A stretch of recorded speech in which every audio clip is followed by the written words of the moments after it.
할렐루야. 네, 반갑습니다. 오늘 함께한 여러분을 주님의 이름으로 환영합니다.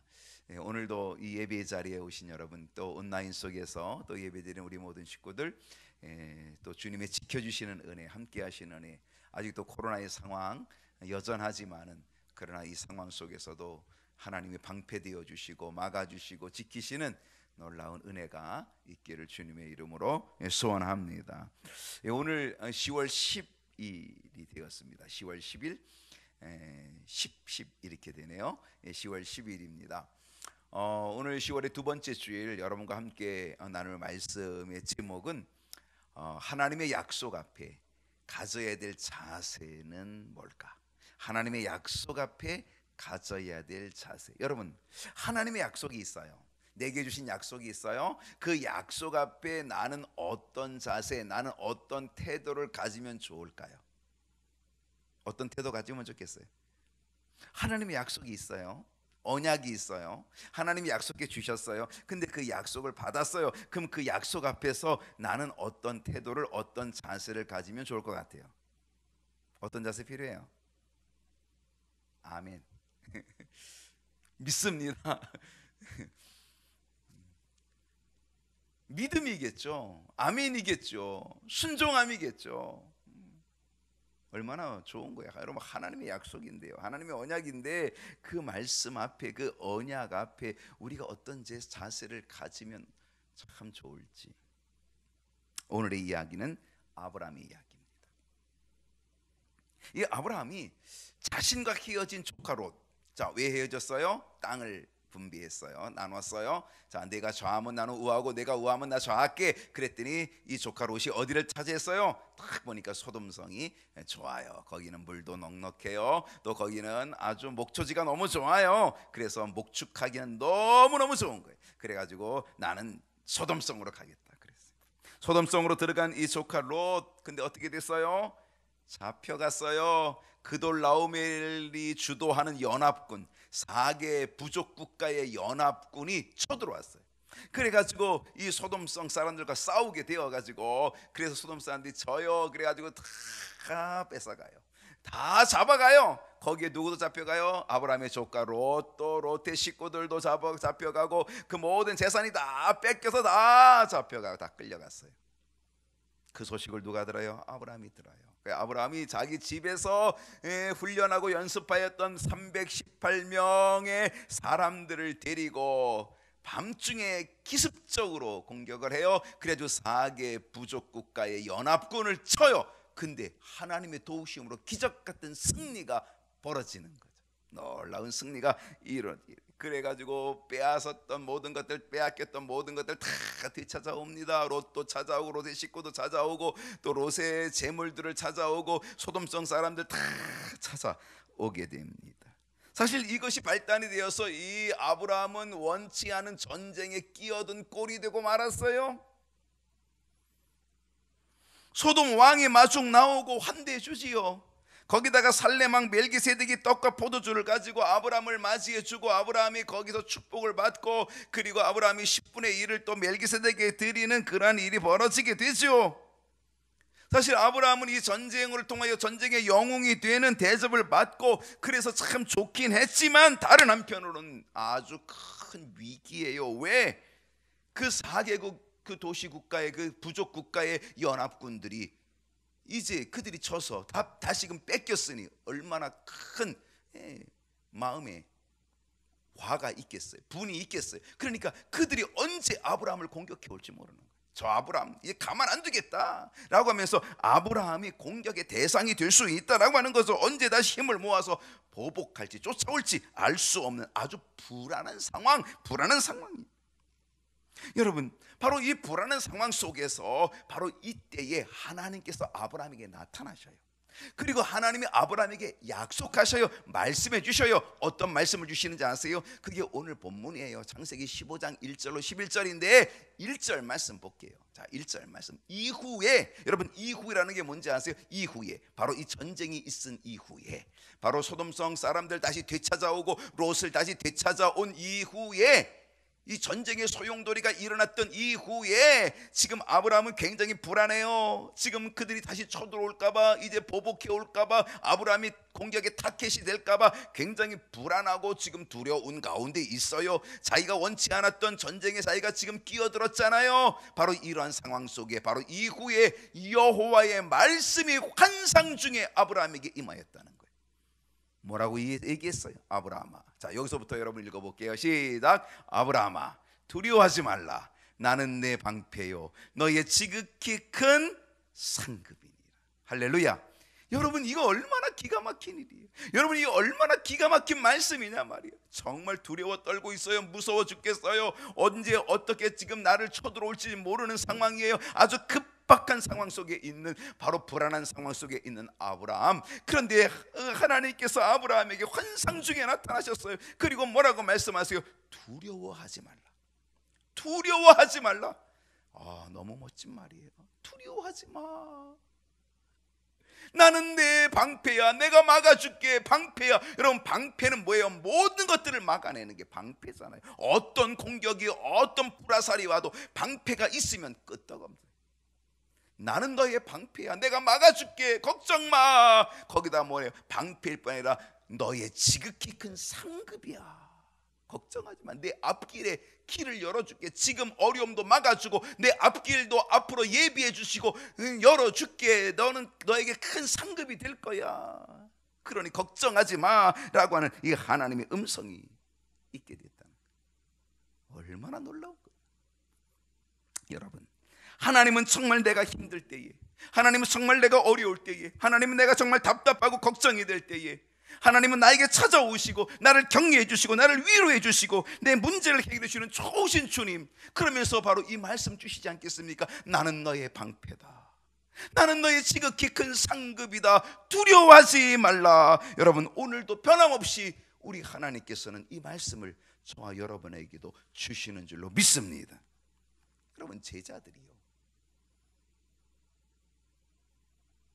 갈릴리 바다를 건너가요. 그 고수를 건너가요. 배를 타고 이 편에서 저 편으로 건너가요.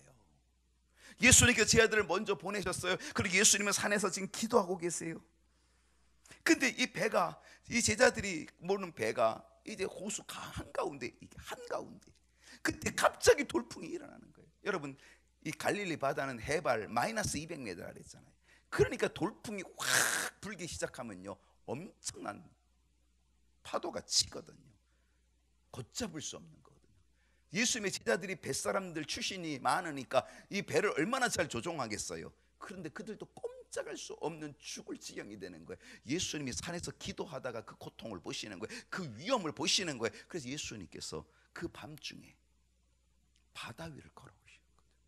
바다 위를 걸어서 제자들에게 다가오시는 거죠. 유령이라고 소리치고 무서워 떨고 있는 그들에게 주님 뭐라 그러셔요?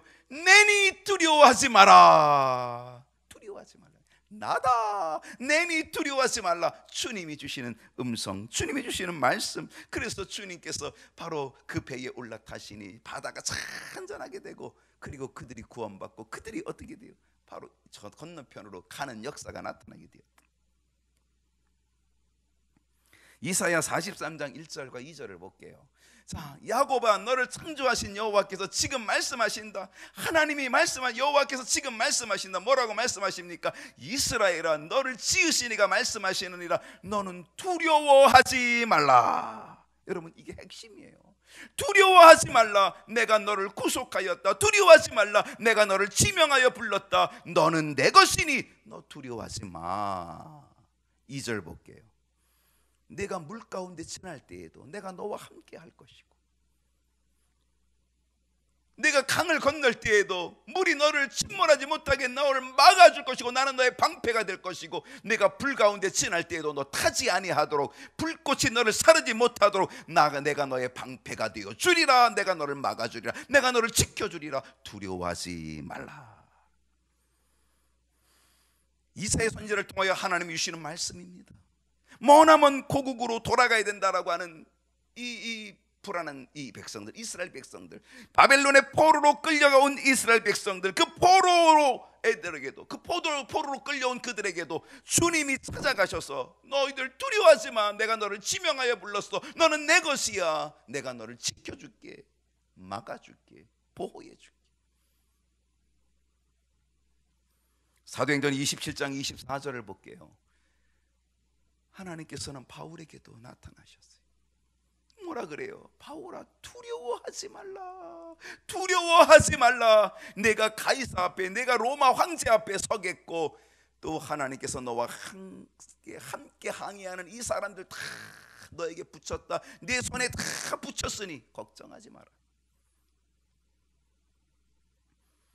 바울이 지금 어디로 갑니까? 로마를 향해 가고 있습니다. 바울은 지금 죄수의 몸으로 지금 로마 황제에게 항소해가지고 로마 황제의 재판을 받으려고 지금 알렉산드리아 배를 타고 지금 가고 있는 거예요. 그러다 보니까 유라굴라라고 하는 큰 광풍을 만나게 되었고요. 그 광풍으로 배가 막 파손 지경에 오게 되는 거죠. 이제 침몰할 지경에 오게 되어지는 거죠. 그래서 사람들이 14일 동안이나 먹지도 못하고요, 표류하고 있습니다. 다 살기를 포기하고 이제 죽을 지경을 만나게 된 거지요. 모두 다 지금 절망 중에 있을 바로 그때에 주님께서 바울을 찾아오셔서 바울아, 두려워하지 마. 내가 가이사 앞에, 내가 로마 황제 앞에 서게 될 거니까 두려워하지 마. 그리고 여기에 있는 모든 사람들 다 내 손에, 다 너와 함께 다 내게 붙여줄 테니까 내게 주리니 두려워하지 마.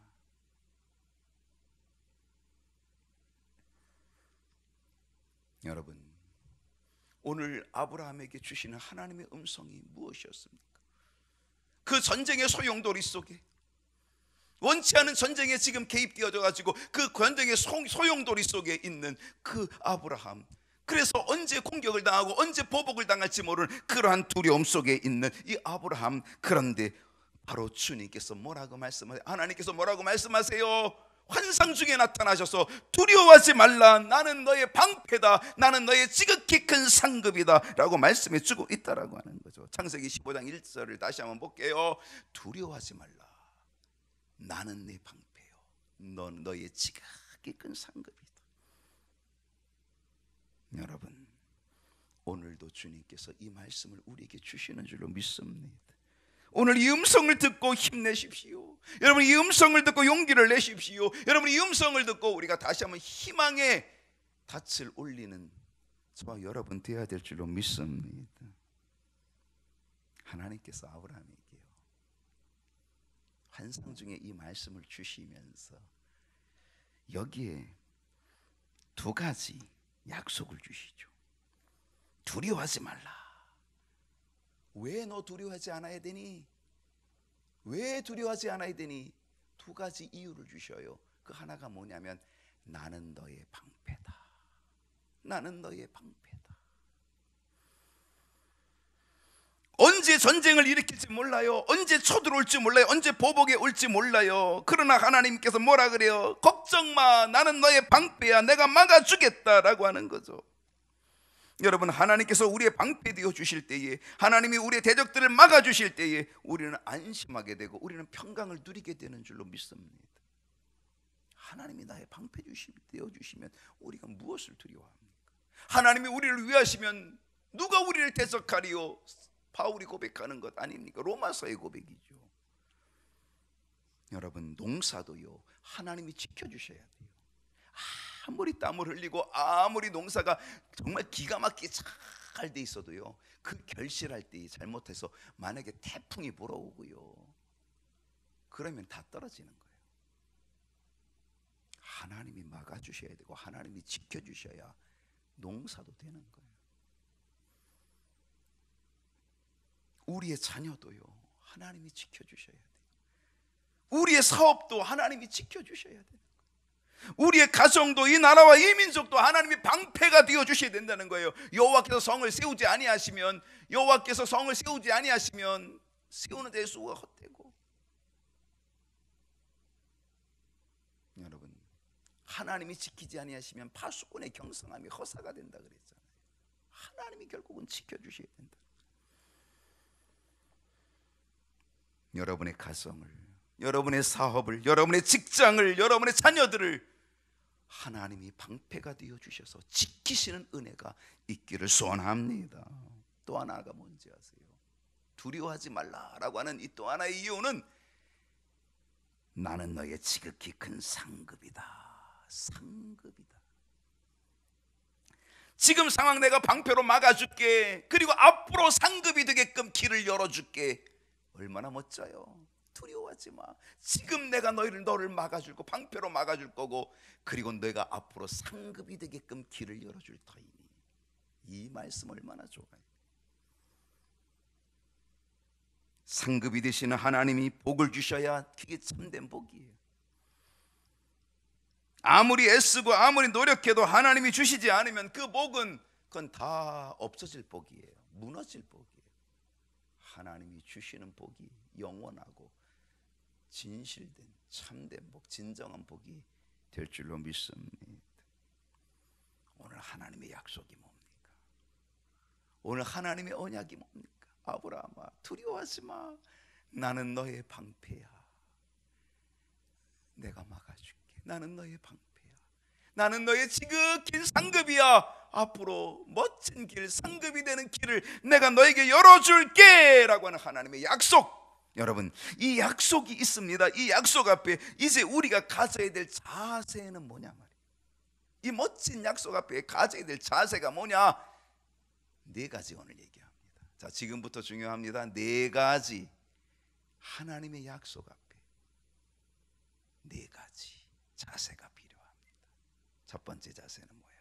하나님의 상급의 약속을 기대해야 된다. 기대해야 된다. 하나님의 상급, 나는 너의 상급이다. 지극히 큰 상급이다. 와, 상급, 하나님 뭘 주시려고 하나? 기대가 있어요. 기대가. 아브라함이 하나님께 뭐라 그래요? 주 여호와여, 무엇을 내게 주시려 하시나이까? 아브라함이 얘기해요. 주 여호와여, 무엇을 내게 주시려 하나이까? 하나님 상급이라 그러셨는데 뭘 주시려고 합니까? 여러분, 오늘 이 아브라함의 질문, 우리가 하나님께 똑같이 드려야 될 질문 아니겠습니까? 오늘 하나님의 약속 앞에 우리는 이렇게 질문해야 돼요. 하나님, 뭘 주시려고 그러는데요? 뭘 주시려고 그러는데요? 그 기대가 있어야 돼요. 기대. 주님께서는요, 구하라 그러면 너에게 주실 것이라, 찾으라 그러면 찾아질 것이고, 문을 두드리라 그러면 너에게 열려질 것이라고 말씀하시죠. 여러분, 이 말씀을 우리가 믿는다면 우리는 그 약속을 믿고 우리는 기대를 가져야 되는 거죠. 기대. 구하고 문을 두드리고 그리고 찾는 그 모습이 기대를 가지고 우리는 그렇게 찾고 두드리고 해야 된다는 소리. 나는 너의 지극히 큰 상급이라 그랬는데 아무런 기대가 없다면요, 뭘 얻을 수 있겠습니까? 상급이라 그랬으면 기대해야지요. 근데 나는 너의 지극히 큰 상급이라고 하나님이 약속하고 말씀안에도 불구하고 거기서 기대를 갖지 못하면, 기대하지 않으면 그게 무슨 소용이 있겠냐? 기대가 있어요. 구하면 주신다고 했는데도 구하지 않으면 뭔 소용이 있겠어요? 부르짖으면 응답하신다고 했는데도 부르짖지 않으면 뭔 소용이 있겠어요? 이제 우리는 하나님이 나는 너의 지극히 큰 상급이라고 했을 때 그 상급, 하나님이 주실 것을 뭔지를 기대해야 되는 거예요. 바라보는 거예요. 기대해야 돼요. 여러분, 정말 지금 기대하십니까?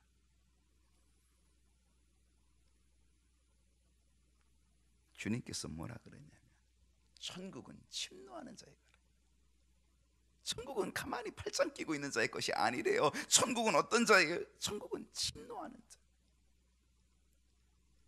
기대하고 준비할 때 예비하신 상급과 복을 누릴 수 있다는 거예요. 근데 주시려면 주시고 이거 안 되는 거예요. 알아서 주시면 받고 안 주시면 안 받고 안 되는 거예요. 그런 자세는 안 되는 거예요. 그런 태도는 안 되는 거예요. 그 사람에게 무슨 은혜가 있겠어요? 기대가 없는데 무슨 은혜가 있겠어? 영국의 잔 윌턴이라고 하는 사람이 있어요. 이 잔 윌턴이라는 사람이요, 26세가 될 때까지 그는 아주 그의 인생을 그냥 물결 치는 대로 되는 대로 그냥 이리저리 그냥 바람 부는 대로 인생을 산 사람이에요. 근데 26살이 되었을 때 그가 어느 날 설교 말씀을 듣는데 그 설교 말씀 하나가 그의 가슴에 꽉 와서 꽂혔어요. 그게 뭐냐면, 겨자씨만한 믿음이 있으면 산을 옮긴다.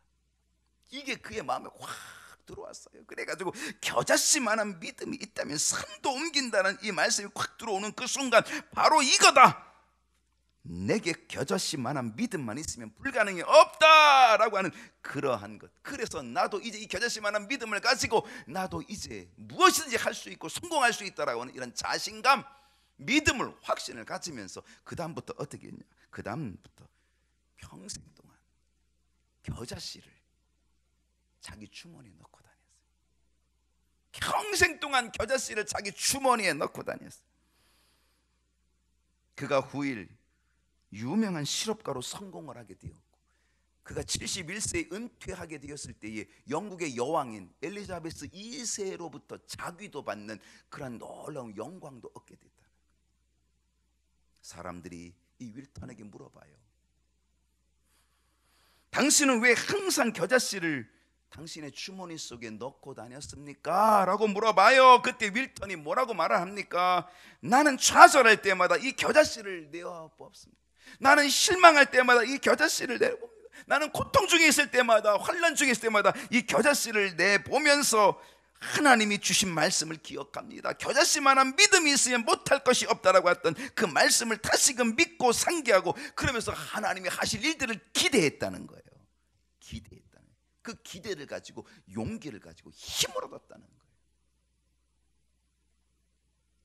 여러분, 하나님이 주신다고 했는데 우리는 그런 하나님을 믿는다고 하면서 기대하지 않으면 무슨 소용이 있겠냐. 우리가 하나님을 믿는다면 믿는 것이 기대가 되잖아요. 기대가 없으니까 기도도 안 하고, 기대가 없으니까 기도할 필요도 없고, 기대가 없으니까 응답받지도 못하고, 그러니까 신앙생활도 재미도 없고. 하나님의 상급을 확실하게 믿고 기대하면서 우리는 신앙생활 하게 되면 하나님이 반드시 우리에게 응답의 은총으로 채워주시는 복 허락하여 주실 줄로 믿습니다.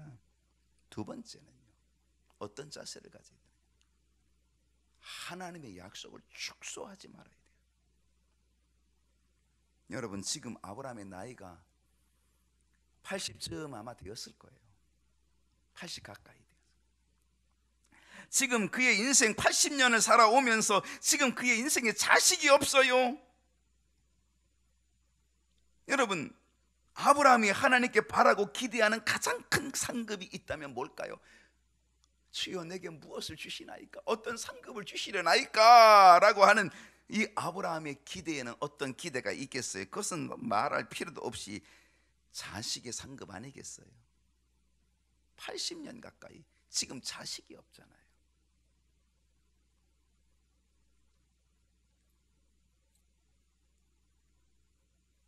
하나님은요, 이런 아브라함에게 이미 뭐라고 말씀하셨어요? 자손의 축복을 너에게 주겠다라고 약속해 주고 말씀해 주셨거든요. 너에게 자식을 주겠다, 자손을 주겠다고 약속해 주셨거든요. 그랬더니요, 아브라함이 뭐라고 말해요? 아이고 하나님, 내 상속자는요 이 다메섹 사람 엘리에셀입니다.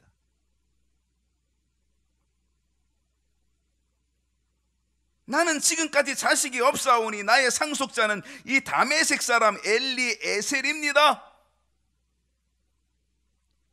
여러분, 실상 이 아브라함의 답변을 보게 되면요, 아브라함이 되게 신사적인 것 같아요. 야, 아브라함 대단하다,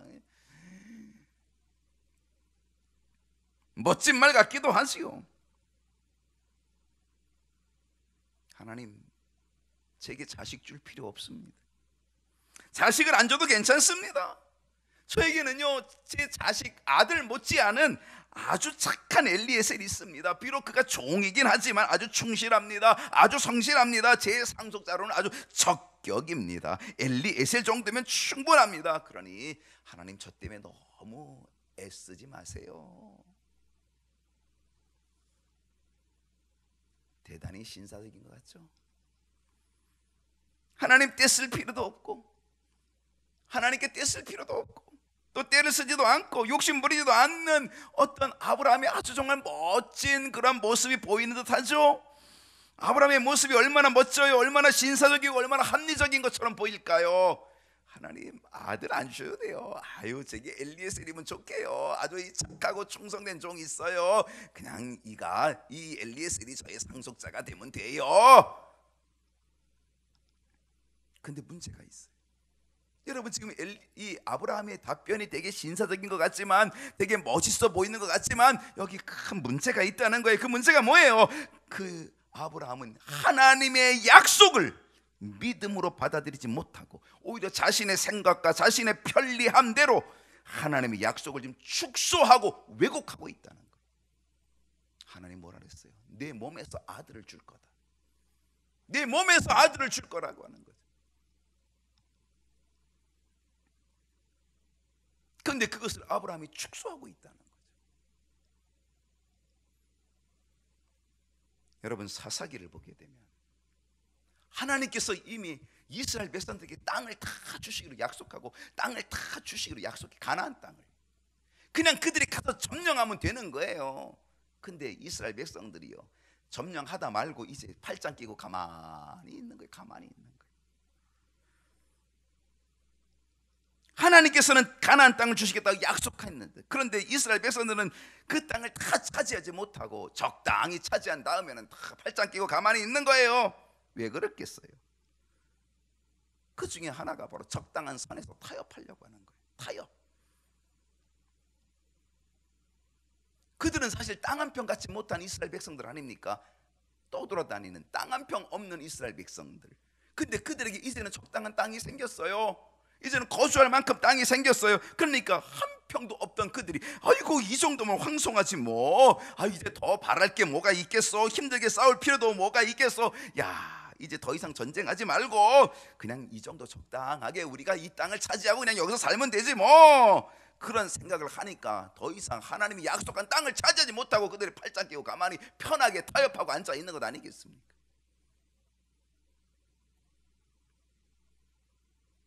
지금 아브라함이 어떤 거예요? 하나님은 지금 약속했어요. 내 몸에서 아들을 주리라, 내가 이삭을 주리라 그랬더니 지금 아브라함이 뭐라 그래? 아이고 저 다 늙었어요. 이제 이삭이 아니라 엘리에셀이면 좋게요. 그냥 엘리에셀로 타협합시다.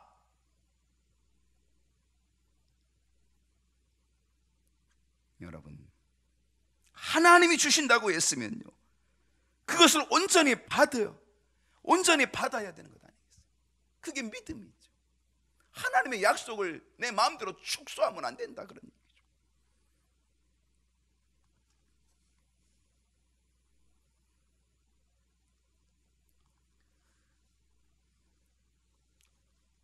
오늘 우리는 이 하나님의 약속을 축소하는 어리석은 자가 되어서는 결코 안 되겠다는 거죠.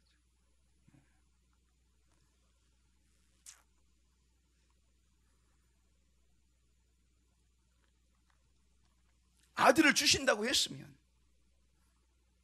그 아들을 기대해야 되고, 이삭을 주신다고 했으면 이삭을 기대하고 이삭을 기다려야지. 그게 진정한 믿음이지요. 하나님 나 이삭 아니어도 괜찮아요. 엘리에셀이면 좋아요. 엘리에셀이면 그냥 족합니다. 이것은 결코 믿음이 되지 못한다는 거죠.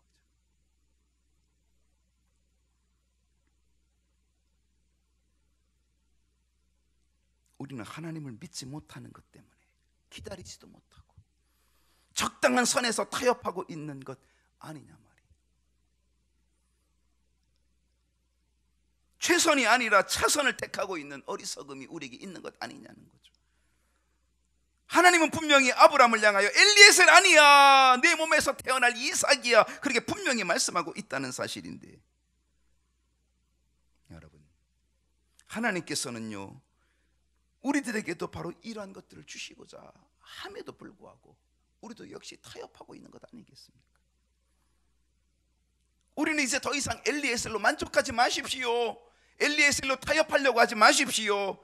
이삭을 받아야 합니다. 이삭을 주신다고 했으면 이삭을 받아야지요. 이제 우리는 이 세상의 것으로 만족하지 말고 이제 우리는 하늘 나라를 받아야 된다는 사실이죠. 이 세상 것 가지고 타협하지 말고 하나님의 나라를 받아야 되는 거죠.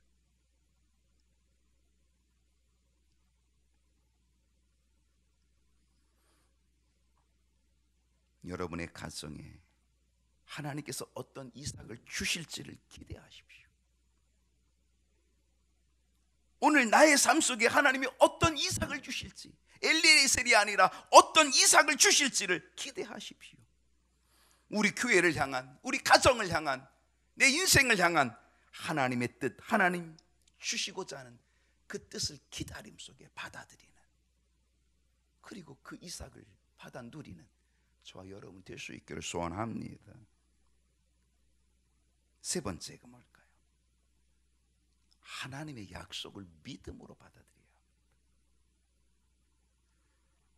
이삭이 아닌 엘리에셀이 나의 상속자가 될 것이라고 하는 이 말에 하나님께서 뭐라 그래요? 아니야, 엘리에셀 아니야. 내 몸에서 날짜가 내 상속자가 된다. 그러면서 하나님께서 아브라함을 바깥으로 이끌어내셨어요. 그리고 밤에 그 별들을 보여주시는데도 별들 세어봐라. 이 수많은 별들을 세어봐라. 못 세지? 네 자손도 셀 수 없을 만큼 많게 해주겠다. 그때서야 아브라함이 하나님을 믿었대요.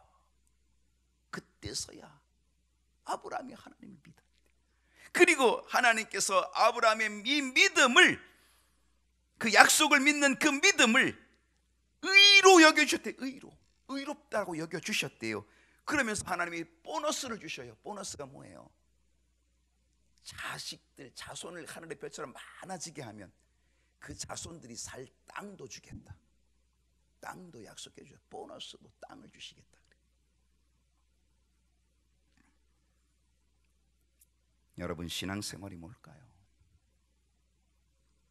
하나님을 믿고 하나님의 약속을 믿음으로 받아들이는 것, 그게 신앙생활입니다. 하나님을 믿고 그 약속을 믿는 것이 올바른 신앙생활.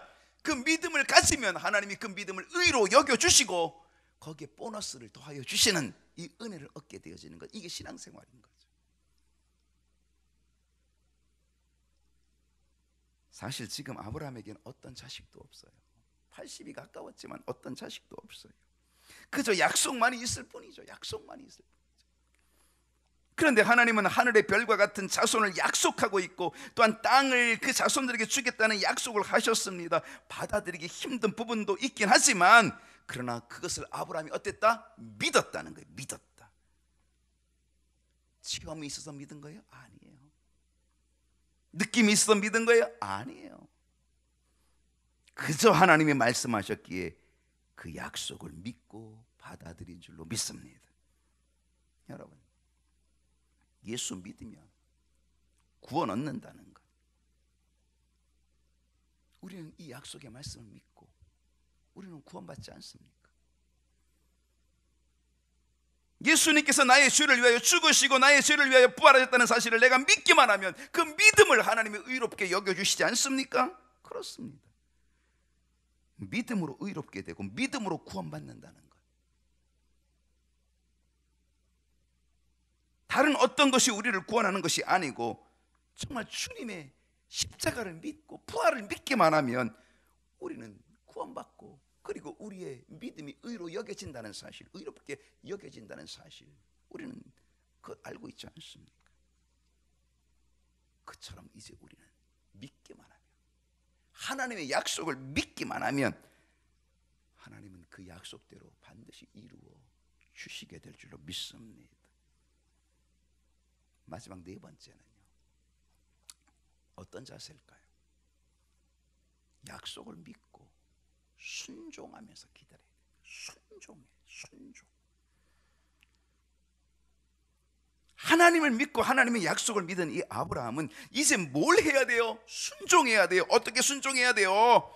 그 약속을 믿는다면 이제부터 아브라함은 사라와 독방 쓰면 안 돼요. 각방 쓰면 안 돼요. 여보, 이제 우리가 다 늙었으니 무슨 낙이 있겠소?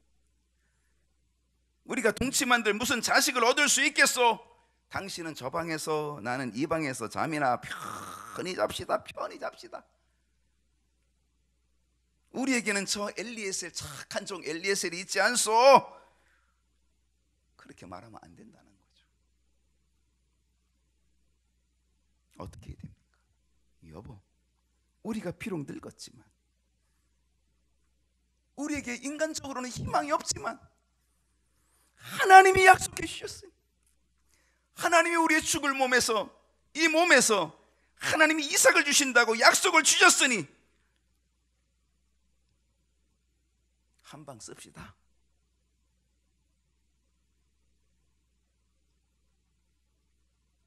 구하라고 했으면 이제 우리는 그 약속을 믿고 기대하면서 순종하면서 우리는 구해야 되는 거죠. 아브라함은 하나님의 약속을 믿고 순종했어요. 사라와 함께 한 방을 쓰고 동침함으로 인하여서 결국 그 죽은 몸에서 이삭이라는 아들을 잉태하게 되는 거죠. 기적 같은 역사가 나타나게 되는 거죠.